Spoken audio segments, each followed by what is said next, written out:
हिमाचल में लोकसभा चुनाव को लेकर माहौल पूरी तरह से सियासी है और इस सियासी माहौल के बीच वादों और गारंटियों के शोर एक बार फिर से शुरू हो गया है। बीजेपी के राष्ट्रीय अध्यक्ष जेपी नड्डा हिमाचल में पार्टी को मजबूत करने में जुटे हुए हैं और बीजेपी लोकसभा की सभी सीटों पर जीत का दम भी बढ़ रही है। लेकिन इस बीच जो है कांग्रेस की सरकार पर बीजेपी के सियासी वार लगातार जारी है। ये रिपोर्ट देखिए।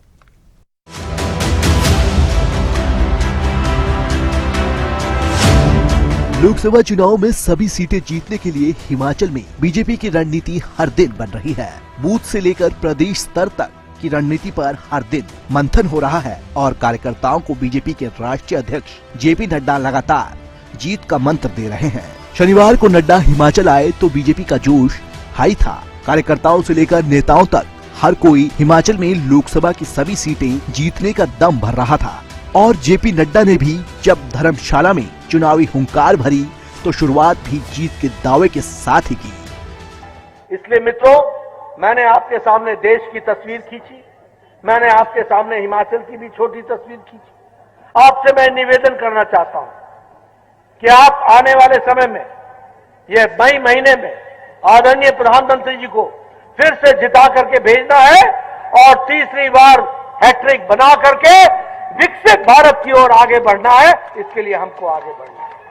जो 2019 में हुआ था, जो 2014 में हुआ था, यही कि चार लोकसभा सीटें भारतीय जनता पार्टी यहां पर जीतने वाले हैं। हिमाचल में चुनाव को लेकर बीजेपी ताबड़तोड़ रैलियां कर रही है। जेपी नड्डा जब धर्मशाला पहुंचे तो सबसे पहले चुनावी जनसभा को संबोधित किया और फिर कार्यकर्ताओं के साथ मंथन शुरू कर दिया। वहीं शनिवार शाम जेपी नड्डा महिलाओं के साथ बात करते हुए भी नजर आए। वहीं रविवार को पार्टी को मजबूत करने के लिए काम जारी रहा। जेपी नड्डा ने कांगड़ा में संगठन को लेकर बैठक ली। इसमें केंद्रीय मंत्री अनुराग ठाकुर, पूर्व सीएम जयराम ठाकुर समेत बीजेपी के नेता और कार्यकर्ता मौजूद रहे। यहाँ भी नड्डा ने जीत की रणनीति तैयार की और जीत के लिए क्या कुछ मंत्र दिया वो भी सुनिए। भारतीय जनता पार्टी की हिमाचल प्रदेश चुनाव 2024 को लेकर क्लस्टर बैठक संपन्न हुई, जिसमें हिमाचल प्रदेश के और वरिष्ठ कार्यकर्ताओं ने भाग लिया। माननीय राष्ट्रीय अध्यक्ष श्री जगत प्रकाश नड्डा जी ने इस बैठक को संबोधित किया। लगभग 2.5 घंटा चलने वाली इस बैठक में 2024 चुनाव की दृष्टि से समस्त व्यवस्थाओं के संबंध में मार्गदर्शन दिया गया। बीजेपी का टारगेट जहां सभी लोकसभा सीटों पर जीत हासिल करने का है, तो वही निशाना कांग्रेस भी है। कांग्रेस की गारंटियां और कांग्रेस में नेताओं की आपसी गुटबाजी अब बीजेपी के लिए सबसे बड़ा सियासी हथियार बन चुकी है। आलम यह है कि जिस आपदा के मुद्दे पर सुक्खू सरकार केंद्र सरकार को कोस रही है, उसी को ढाल बनाकर जेपी नड्डा ने धर्मशाला में कांग्रेस पर जमकर निशाना साधा। साथ ही नेता प्रतिपक्ष जयराम ठाकुर ने यहां तक कह दिया कि सुख की सरकार में कोई भी सुखी नहीं रह सकता। ये भ्रष्टाचार, ये कैसा भ्रष्टाचार चल रहा है?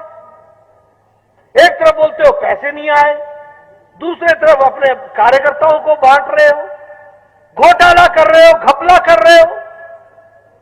बोलो, ऐसी सरकार रहनी चाहिए क्या? ऐसी सरकार आपकी सेवा कर रही है क्या? समय का याद रखना। मैं एक बात और बोलना चाहता हूं, ये सरकार बैक गियर सरकार है। सुख की सरकार है तो सुखी है,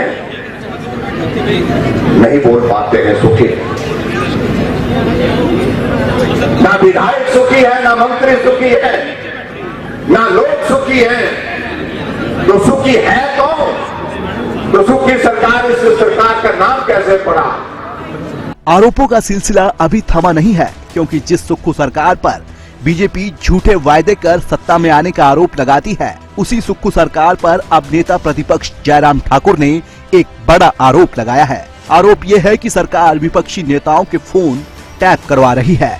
नेता प्रतिपक्ष जयराम ठाकुर ने एक ट्वीट कर सुक्खू सरकार पर फोन टैपिंग का आरोप लगाया और ये तक कह दिया कि अधिकारी ध्यान रखें, इस सरकार का भविष्य नहीं है। खैर, अब देखना ये होगा कि लोकसभा चुनाव की इस सियासी जंग में फोन टैपिंग का मामला हिमाचल के सर्द मौसम में कितनी सियासी गर्मी बढ़ाता है। डेस्क रिपोर्ट, खबरें अभी तक।